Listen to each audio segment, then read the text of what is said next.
Hi guys, my name is Millet and welcome back to a new season video.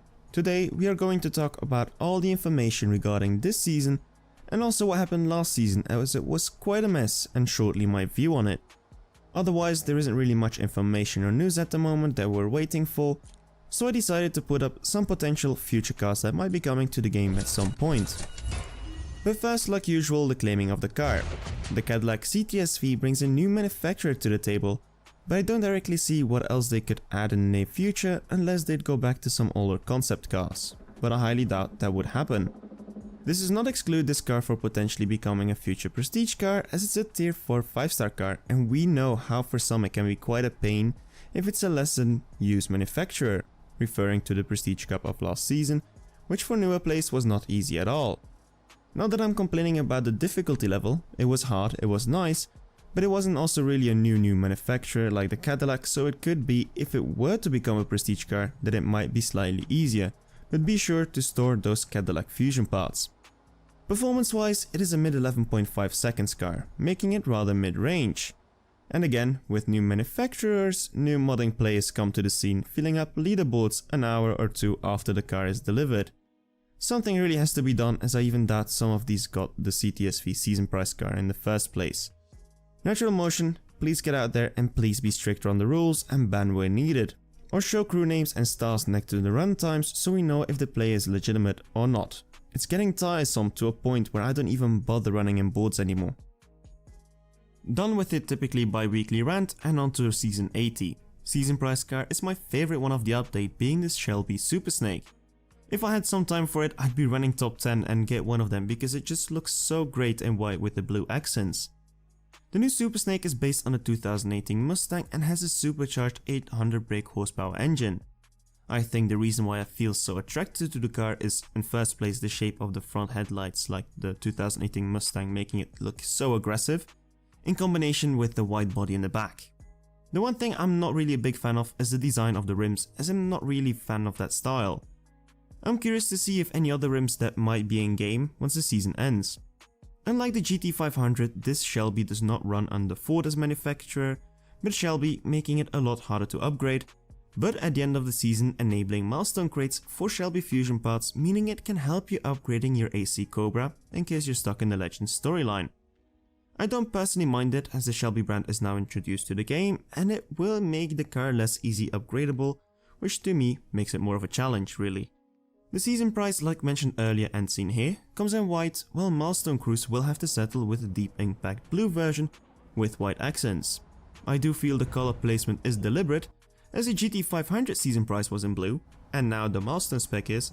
Kind of the same thing originally happened with the Pista Purple Star being red and then the Pista Spider milestone spec being red. Performance wise, it will be slower than the GT500, running a 7.7 or low 7.8, compared to the GT500 running lower 7.6 times. I was perhaps expecting it to be a little bit more on par with the GT500, but nonetheless a good addition to the game and a good addition to my collection at the end of the season. Prestige car. This one will be easier on you guys in terms of cash stash or even perhaps on the key stash, as it's a tier 2 3-star car. The newly added Alpine A110 is a neat little French car, which is now the second fastest tier 2 car, running close to the long-time tier 2 king, the Porsche Boxster. For more information on my best run and all that, you will have to wait for the season price max times, but just know that it can run a lower 8.5, but don't think it will challenge the Boxster as much. But there is a drawback. It is a new manufacturer, so maxing out might take a rather long time. There are quite some colors available, and to be honest, the looks are kind of growing on me. The back end is really intriguing in my opinion. I hope to be able to win this bleu or blanc, as I feel like those are the best colors. 10 times drop rate on the silver grade starts tomorrow, if all goes well I hope. Now the events. We still have the Fast and the Furious event running for the Fail ADZ, which is the fastest tier 4 car, but it's a paid event. If you're more of a free-to-play player, next week I think it starts, there will be a golden cup for the Hennessy Exorcist. The season price car of season 62 is a beast developed by Hennessy meant to beat the Demon. In game though it runs a 7.9, which is significantly slower than the Demon they developed after it, referring to the HPE 1200. Now, is it worth it going for the event? If you have the car, sure, why not, try it. If you don't, I would personally save up my gold keys for possible upcoming Evo Cups. Gold Cup cars are always available in crates, while Evo Cup prize cars are rarer and they are purple star cars and there is no guarantee they will ever return. So if you miss out on that one, there is a chance you might never get it. If you want to go for it, the 20 times drop rate on the car will start next week Friday, alongside crates to get yourself some nice Hennessy fusion parts. I have mine upgraded and it's kind of ready, we'll have to wait and see how hard it will be, but I expect it to be a 9.0 to 9.2 final time. Now on to what happened last season, and that was quite a mess, but in the end it got all fixed, so listen up. It started off with the first Token Cup crew RP not adding. They fixed that luckily, but probably to avoid the same issue, they scrapped the first of 2 crew cups and the second of 3 token cups, meaning players would miss out on crucial crew RP, which could potentially lead to them not winning the milestone prize. But then an update came and things got fixed by doubling the RP given on the 3rd token cup, giving you a total of 60k instead of 30k, and then the final crew cup giving 172k instead of 86k, so everything would be put back in balance. Upside of this double RP crew cup is that you didn't need to use the Urus that you normally have to use for the first crew cup, as you need to always use the previous prestige car, as that one was cancelled. But then again, if you didn't have the Grand Cherokee, then you would have missed out on 172k RP, which is also quite a lot of RP, so it's kind of a double-edged sword. In the end, everyone should have received the correct value of RP to win. I received this picture from a good friend of mine last night who shows that the total RP on the second to last day does line up with what it should be given out. But that was not all that went wrong last season. 2 other things went south. The first one was the wrongly given prizes in the Prestige Cup for those who completed it day 1. Those people were normally compensated through gifts of fusion parts, gold coins and bronze keys through support, so that's again a good thumbs up. And last but not least, the mysterious supply cup that popped up on Friday. This one I do feel somehow it was a deliberate attempt at applying a change to the system. So normally the day after the Prestige Cup, a crew bound prize cup launches that gives out tokens and a stage 6 part. But last season it turned into a 15 races long solo cup, which was weird at first. This is honestly, well to me, a good change if it was intended to be a change, as some players in inactive crews have to rely on members to get the stage 6 part, which can be very useful in the Prestige Cup. But with this system, the stage 6 part can be obtained without the need of any others, making it better for the solo player. The name Supply Cup was wrongly chosen as it confused people into thinking the Supply Cup was scrapped, but in the end all the free RP was given out correctly, meaning that it wasn't really a Supply Cup but a separate cup. And no crew should be impeded of getting the milestone prize due to not working cups after all. Only thing that could have happened is people running cups twice, as did some members of Infinite, as they have more than the max possible RP, which is the case if you ran a Supply Cup more than one time, for example. But it is due to a buggy update and not the players to blame. In 2.5 the game has been in a really messy state, but don't forget this is not done deliberately, as they have no reason on doing so. They don't gain anything from it, even they lose people's interest, so which is not really what they want to do. And items are being fixed, and hope 2.6 is going to be a lot better in terms of stability. As for what is going to happen next season, for the season prize it is pretty much straightforward. The prize car will be the Copo Camaro, which will be the fastest ever milestone car or even gold star car in game, with a 7.2 max start time, so definitely worth going for. And for the prestige car, I feel like it will be the Celine S1. Update notes mention new colors available for it, which in most cases means an event for it is on the way.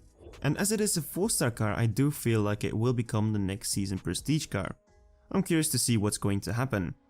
As next season is the last season, an update is upon us, and all I wish for is it to be stable and to have the replay mode back, because right now my thumbnails feel dull almost without it. Now a separate subject, completely off the table, potential future cars. With the happening of the Goodwood Festival of Speed, we got to see some new cars in action, and some potential new cars that might be coming to the game in the future. It doesn't have to be 2.6 or 2.7, it could even be way beyond. I picked some of the cars that drew my attention and I'll just shortly mention them. One that I think we will see in the future might be the Ferrari P80C. It is, as of now, a one-off, so I don't know how it might be introduced, but it seems to be such a beautiful car. And as we're talking about Ferrari, one I'm more sure to see at some point in the game is the F8 Tributo. But again, only time will tell. Another car that drew my attention is the McLaren GT. It is such an interesting car, and I remember CSR sharing a picture of it when it got released, so it definitely has potential. but because it was shared, it doesn't mean that it's coming. Next up is the BMW M8 or even the M8 Competition. This is a gorgeous car, and since it was released I absolutely loved it. It looks so big yet so sporty, and with the straight pipe exhaust it sounds absolutely mad. If you can, go look at the video posted on the Goodwood Festival of Speed channel. So it definitely has potential overall, as we already have BMW in game, we have the M5 Competition, so the M8 Competition definitely feels like something we might see. Another car which I believe is on the list for quite some time now, or at least my list, is the Zenvo TSR S. We already have the Zenvo in game, as a season price car, as a flash event car, but this really feels like it's somehow for an Evo Cup price. It has to come to the game at some point. I don't know how they might do the interaction thing with the rear wing turning around in the corners, but I do feel like this is somehow kind of a must. Now, two other cars that were also shown, but I doubt about the fact that we will see them in the game, but you never know. And first, the Ford GT40 Mark II, the new one. This one to me feels like a potential Evo Cup prize, but we already have so many Ford GTs, I think it will be unlikely, but it does look just so phenomenal. Another one which I have doubts about, as it is so crazy, is the new De Tomaso P72, which was also shown on the festival.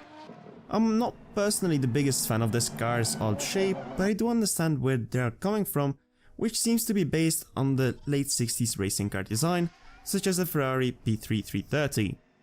It is a car that draws attention, so it has the potential to come to the game at some point, but if it comes, I feel like it will be a flash event car. A last car I'd like to mention is not one we have seen on the Festival of Speed, but one that got shared today on CSR's Facebook page. It's a sweet looking Lamborghini Huracan Liberty Walk, which gives me the same vibes of the limited edition Aventador Liberty Walk. It also has a CSR2 logo on the front, which is dope, but it does not guarantee it from coming to the game. But it has a great Evo Cup potential for the Liberty Walk Huracan, definitely, as that car hasn't had the previous event so far. So I will finally close off here and shut the hell up. Another season, another 14 days of racing to get an amazing free milestone car. I hope I have it all covered. If I missed a dope car that you have seen about the Festival of Speed, let me know down below. If you enjoyed the video, don't hesitate to leave a like, subscribe for more content like this. My name is Miller, see you around, and keep racing.